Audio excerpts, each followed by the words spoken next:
6 जानेवारीच्या पत्रकार दिनाच्या मनापासून हार्दिक शुभेच्छा.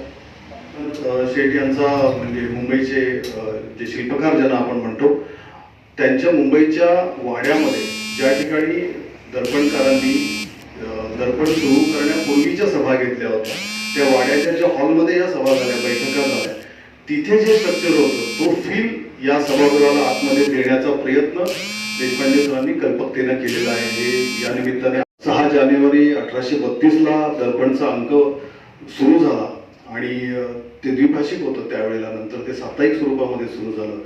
आपल्या जिल्ह्याचा जर आपण विचार केला, बाळशास्त्रींचं काम त्यांनी कमी वयामध्ये मिळवलेल्या पदव्या, त्यांच्या त्या संपूर्ण जीवनामध्ये ज्या कथा सांगितल्या जातात बाळशास्त्रींबद्दल, म्हणजे त्यांना अनेक प्रसंग मुखोद्गत होते. त्यांच्या सगळ्या घटना ते जशाच्या तशा कोर्टातल्या अनेक विवेचनांमध्ये सांगितलेल्या आहेत. समोर एखादी घटना घडली तर ते घडलेली घटना ही कोर्टामध्ये ग्राह्य धरली जावी इतक्या पद्धतीची बुद्धिमत्ता, म्हणजे तीव्र आणि प्रखर बुद्धिमत्ता असलेलं बाळशास्त्री जांभेकरांचं व्यक्तिमत्व होतं. त्यानंतरच्या कालखंडामध्ये जर आपण आलो तर हे जी आपली अपरांत भूमी आहे त्यांचंही तैलचित्र या ठिकाणी वाचनालयानं लावलेलं आहे. जनार्दन हरी अटले यांनी जगन्मित्र नावाचं साप्ताहिक आपल्या रत्नागिरी आणि सिंधुदुर्ग म्हणजे अपरांत भूमीतून सुरू केलं. ते 1853-54 दरम्यानचं साप्ताहिक होतं आणि रत्नागिरी जिल्ह्याचं गॅझेट असा त्याचा गौरवाने उल्लेख केला जायचा. अनेक वर्ष ते साप्ताहिक चाललं.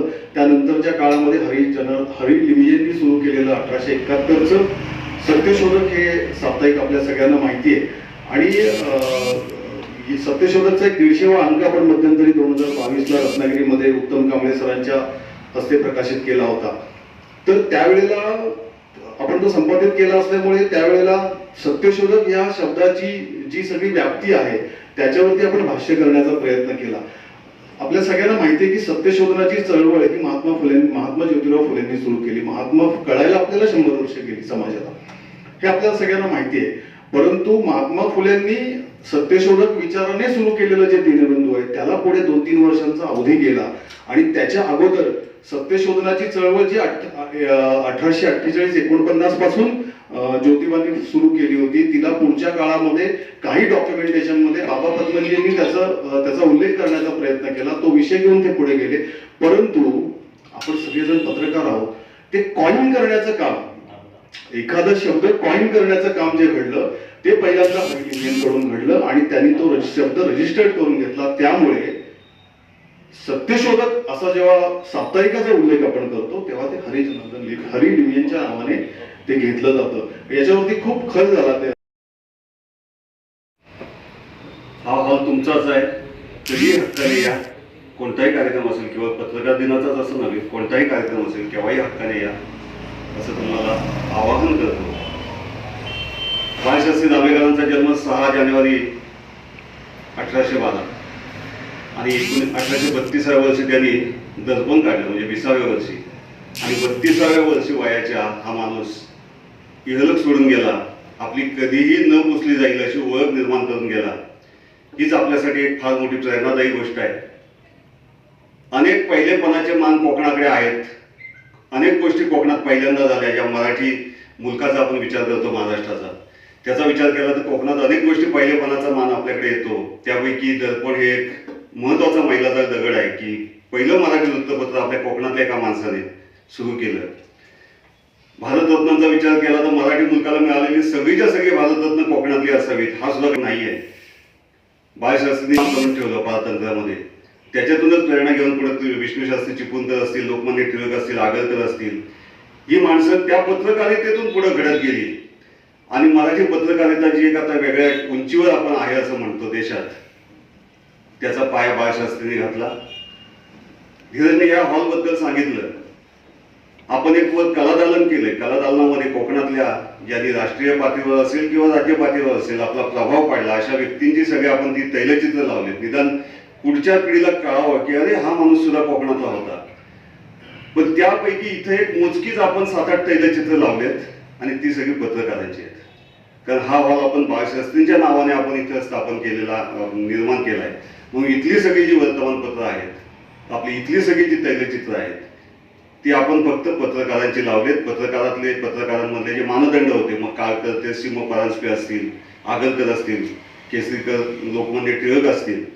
आता तिथे एक जो बाबूराव पराडकर म्हणून एक चित्र आहे, ते कदाचित आपल्या सगळ्यांना थोडंसं अनोळखी असेल या सगळ्या चित्रांमध्ये.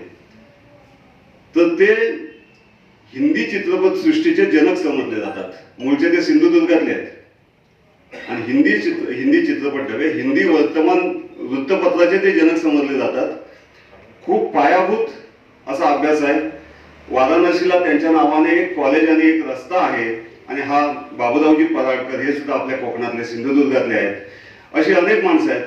फक्त पत्रकार नसलेले फक्त तिथं जगन्नाथ शंकर शेठ त्यांचं एक तैलचित्र आहे आणि त्याचाही संदर्भ धीरजने सांगितला की जगन्नाथ शंकर शेठ यांच्या वाड्यामध्येच अनेक सभा झाल्या.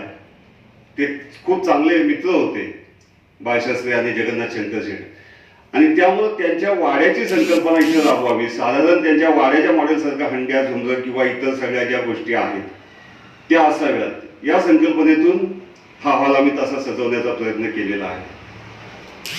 निर्भीडपणे बसू शकाल असा सर्वांचं वावर आहे आणि आम्हाला फार आनंद त्याबाबत वाटतो.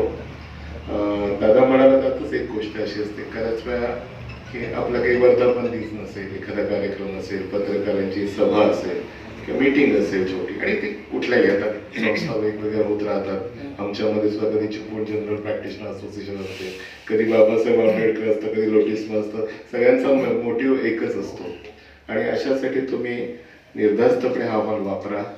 आणि या जरा वास्तूला वारसा सुद्धा आलेला आहे या सर्वांच्या, या सर्व पत्रकारांच्या प्रेझेन्सवर, तर तुम्ही निश्चित या. एखादं आता सोशल मीडियाच्या काळात आपली काही छोटी छोटी शूटिंग्स असतात. आता साहेबासारखं काही हॉल सगळ्यांना किंवा स्टुडिओ नसेल तरी आपल्याला इथे घेता येईल.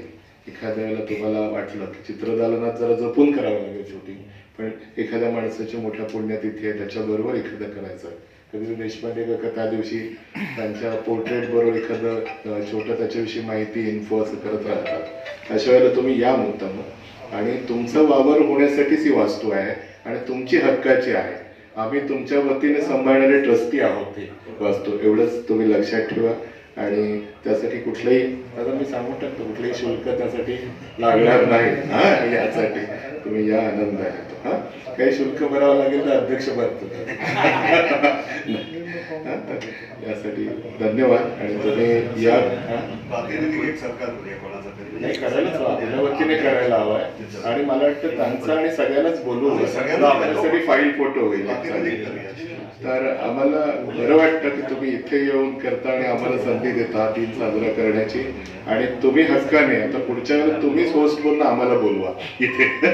धन्यवाद. केलेल्या कार्यक्रमाची आभार प्रदर्शन माझ्याकडे लिहिलेलं आहे. साधू ज्यावेळेला नोटीस मला आले होते त्यांनी तेव्हा एक वाक्य सांगितलं होतं आणि ते मला अजूनही माझ्या लक्षात आहे की मुद्रित लिखाण जे असतं त्याला कधीही मरण नसतं. हजारो वर्षातलं जर लिखाण लिहिलं असेल तो जर आता काढलं तरी ते मला तेच मिळणार आहे. ज्यावेळी एक काळ असा होता की जेव्हा टी व्ही आली तेव्हा लोक सांगायचे की आता टी व्ही आली, आता वर्तमानपत्राचं जे मूल्य आहे ते कमी झालं. पण त्याही काळात आपलं वर्तमानपत्र टिकले. आज सोशल मीडिया आहे. आता लोक असं म्हणतात की सोशल मीडिया आले तर पेपरचं व्हॅल्यू कमी झालं आहे, पण आपलं व्हॅल्यू कमी झालं नाही आहे.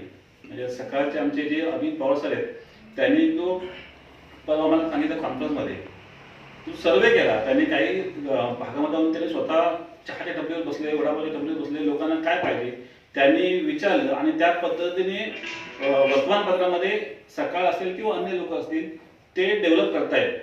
आणि लोकांना आता असं वाटायला लागलं की सोशल मीडिया सुद्धा जे आहे ना ते आता येतंय, आजचा येतंय, पण पडद्यामागची बातमी जी आहे ती जर हवी असेल, एखादी घटना घडली मग ती घटना का घडली, याच्यापूर्वी अशा काही घडलेत का, किंवा भविष्यपत्र आपण जसं म्हणतो, आज आम्ही आहोत वर्तमानपत्रावर काम करतो, पण भविष्यपत्र जर असेल तर आम्ही त्याकडे बघतो. आणि लोकांचा विश्वास जो आहे तो अजूनही वर्तमानपत्रावरती आहे. सोशल मीडिया जरी आलं असलं किंवा ह्याच्या पुढे आणखी काय जरी आलं तरी आपण पुढेही टिकू, फक्त टिकून राहणं गरजेचं आहे असं मला वाटतं. डॉक्टर साहेब, आजच्या कार्यक्रम ठरवताना आम्ही कोणाला बोलवायचं असं सगळं सुरू होता विषय. जर बोलत असतं तर लाईन लागली असती, कारण इथं जे बसले तर सगळे रती मारती आहेत आणि प्रत्येकाच्या शब्दाला किंमत आहे. पण लोटिसमाशी आमचं एक जे मनापासून जे जुळलेलं आहे नातं जे आहे तर समीर म्हणला की नाही काही झालं तर आपण ठिकाण चेंज करायचं नाही आणि जे दर्दी आहेत त्यांच्याशीच आपलं जे नातं आहे ते याही पुढे कायम ठेवायचं. आणि मग त्या निमित्तानं आम्ही असा विचार केला की मग ठीक आहे कोण नको आपलं आपण करूया आणि ज्योतिषमाशी टाईप करून करूया. तुमचाच आहे कार्यक्रम आणि तुम्हीच आम्हाला पुढच्या बोलवायचंय. या कार्यक्रमाला मी शॉर्टमध्ये सांगतो, आपण सगळे आलात त्याबद्दल सगळ्यांचे आभार मानतो.